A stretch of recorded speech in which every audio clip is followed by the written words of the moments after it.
नत्वा जिनेन्द्रं गतसर्वदोषं सर्वज्ञदेवं हितदर्शकं च श्रीजैनसिद्धान्तप्रवेशिकेयं विरचते सवल्पधियां हिताय। हम जैन सिद्धांत प्रवेशिका का अध्ययन कर रहे हैं। पिछले वीडियो में हमने 6 द्रव्यों के विषय में का वर्णन किया था। आज हम उन्हीं 6 द्रव्यों से संबंधित कुछ और प्रश्न लेंगे। जीव, पुद्गल आदि द्रव्य कितने कितने हैं और उनका क्षेत्र क्या है। जीव द्रव्य अनंतानंत हैं और संपूर्ण लोकाकाश से भरे हुए हैं। पुद्गल द्रव्य जीव द्रव्य से अनंत गुने अधिक हैं और वे भी संपूर्ण लोक में भरे हुए हैं।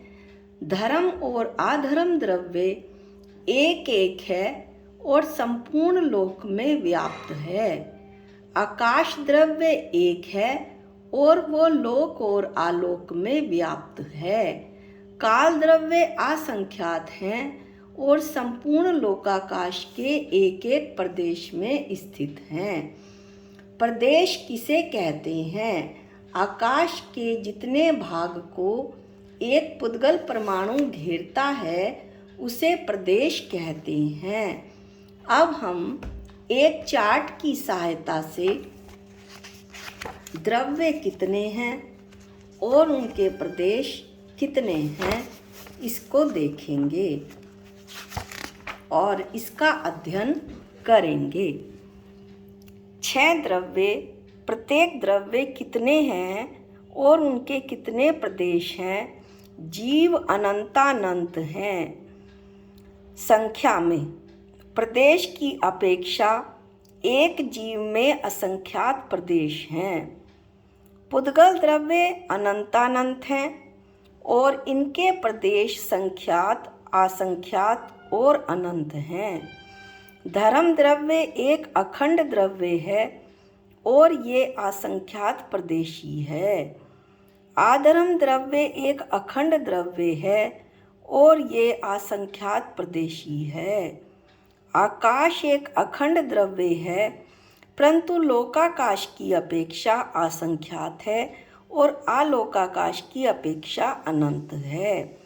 काल असंख्यात प्रदेशी है, असंख्यात प्रदेशी नहीं, संख्या में असंख्यात है और प्रदेश एक प्रदेशी है।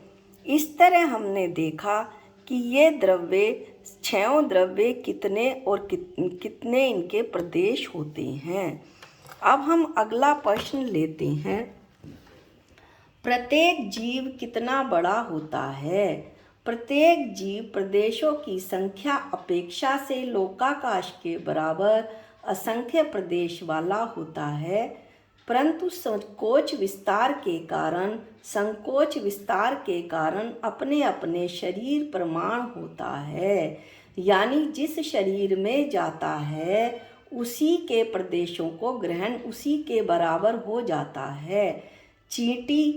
चींटी के शरीर समान हो जाती है और हाथी के शरीर का जीव हाथी के शरीर बराबर हो जाता है। और जो मुक्त जीव हैं सिद्ध भगवान, वो अंतिम शरीर प्रमाण होते हैं। जिस शरीर से उन्हें मोक्ष होता है उस शरीर का प्रमाण उनका होता है।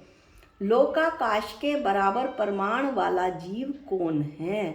मोक्ष जाने से पहले समुद्र घात करने वाला जीव लोकाकाश के बराबर प्रमाण वाला होता है।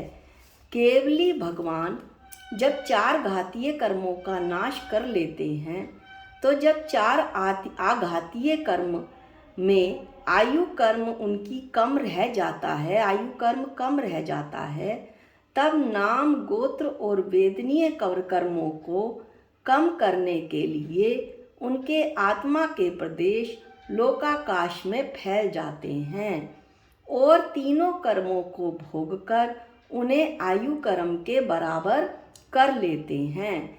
इसे ही समुद्घात कहते हैं। अस्थिकाय किसे कहते हैं? ऐसा द्रव्य जो बहुप्रदेशी होता है, यानी जिसके कई प्रदेश होते हैं, उसे अस्थिकाय कहते हैं। अस्थिकाय की संधि विच्छेद करने पर दो शब्द आते हैं, अस्थि प्लस काय। अस्थि माने द्रव्य और काय माने बहुप्रदेशी। अस्थि माने अस्तित्व वाला, उत्पाद व द्रव्य वाला। तो अस्तित्व वाला, उत्पाद व द्रव्य वाला कौन है? द्रव्य। और काय यानी उसमें एक से ज़्यादा प्रदेश हैं, ऐसे द्रव्य अस्थिकाय कहलाते हैं। कितने द्रव्य अस्थिकाय हैं? जीव, पुद्गल, धर्म, अधर्म और आकाश, ये 5 द्रव्य अस्थिकाय होते हैं। अगला प्रश्न है, काल द्रव्य अस्थिकाय क्यों नहीं होता? काल द्रव्य एक प्रदेशी है, इसलिए वह अस्थिकाय नहीं है। पुद्गल परमाणु, तो अगला प्रश्न उठता है, पुद्गल परमाणु भी तो एक प्रदेशी है, फिर भी वह अस्थिकाय कैसे हो गया? यद्यपि पुद्गल परमाणु एक प्रदेशी है, फिर भी उसमें स्कंद रूप होकर बहुप्रदेशी होने की शक्ति होती है, इसलिए उपचार से पुद्गल परमाणु को अस्थिकाय कहा जाता है। द्रव्य कितने हैं और उनके कितने प्रदेश हैं, इसका भी वर्णन हमने करा। समुद्र घात का भी हमने वर्णन कर लिया। इसके बाद अस्थिकाय भी देखा। अब अगले वीडियो में हम देखेंगे कि उत्पाद व द्रव्य क्या होता है और भी अन्य प्रश्न देखेंगे। आज के लिए इतना ही। जावाणी के ज्ञान से सूझे लोकालोक, जो वाणी मस्तक नमो सदा देत हूँ धोख। हे जिन वाणी भारती तो हे जपूं दिन रैन, जो तेरी शरणागते वो पावे सुख चैन। सबको जय जिनेंद्र।